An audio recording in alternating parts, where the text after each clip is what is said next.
نبدأ بسم الله وبالصلاة على رسولنا الكريم. اللهم صل وسلم وبارك على سيدنا محمد وعلى آله وصحبه وسلم. أهلا بيكم وفيديو جديد من مطبخ السبع بهارات. إن شاء الله تكونوا بخير وصحة وسلامة وسعادة. هنعمل البتنجان النهاردة بطريقة مميزة جدا، طعمه جميل ما شاء الله، يفتح النفس على جنب أي أكلة. وكمان مش هنستخدم فيه زيت كتير، هنعمله في الفرن بكمية زيت بسيطة جدا جدا. تعالوا مع بعض اما نشوف الطريقة والمكونات. معايا راس من التوم وقرن فلفل اخضر وقرن فلفل احمر حلو. بفرم التوم والفلفل كده في الكبة، وعايزاه يكون خشن شوية متنعمهوش كتير.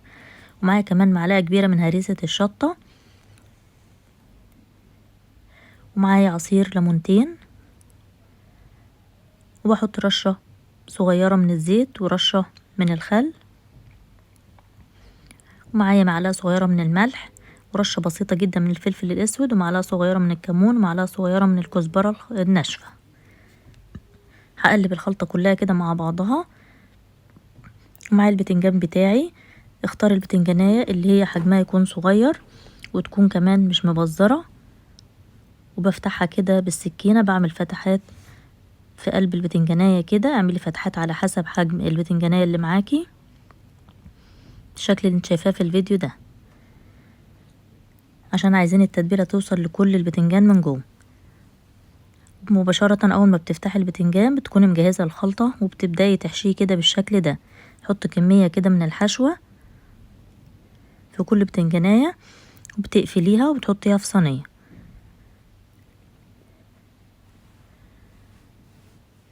انا اخترت البتنجان اللي حجمه صغير عشان يستوي معايا بسرعة وما ياخدش وقت معايا في الفرن.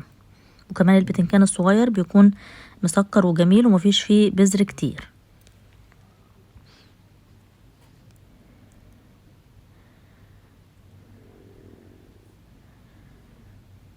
بتحط الحشو كده جوه الفتحات. لو حسيت ان الفتحة مش مفتوحة مظبوط بتفتحها شوية بالسكينة بحيث ان الخلطة كلها توصل لقلب البتنجان زي ما انت شايفة كده. باخد بقى كمان الصوص اللي نازل ده بحطه، برشه على البتنجان، ما بستبعدهوش لان انا عايزة البتنجان بتاعي يستوي على الهادي على البخار المية اللي نازل كده من الخلطة اللي احنا حاطينها. بحط رشة كمان بسيطة كده من الزيت، وبدخله الفرن. تحطيه على الشبكة في النص بحيث ان يكون النار مش مباشرة على الصينية عشان ما تتحرقش منك. وممكن تغطيه بعد ما بياخد لون كده شوية بتغطيه بورق سيلفر لمدة 5 دقايق، بحيث ان انتي تخلي البخار اللي طالع من الخضار ومن البتنجان يسوي البتنجان بتاعنا من غير ما يتحرق ولا يتلسع منك في الفرن. ما شاء الله ما بياخدش وقت خالص في الفرن، تقريبا ربع ساعة بيكون مستوي ما شاء الله، جميل جدا جدا، طعمه رائع. بتقدمي البتنجان بتاعك ده مع اي اكلة بتعمليها ما شاء الله بيفتح النفس، وخاصة تقدميه مع الكشري الاصفر بيليق جدا مع الاكلة دي. ما شاء الله طعمه جميل جدا جدا، هيعجبك.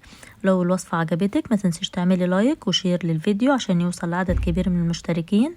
اسيبكم في امان الله واشوفكم ان شاء الله على خير في فيديو جديد، والسلام عليكم ورحمة الله وبركاته.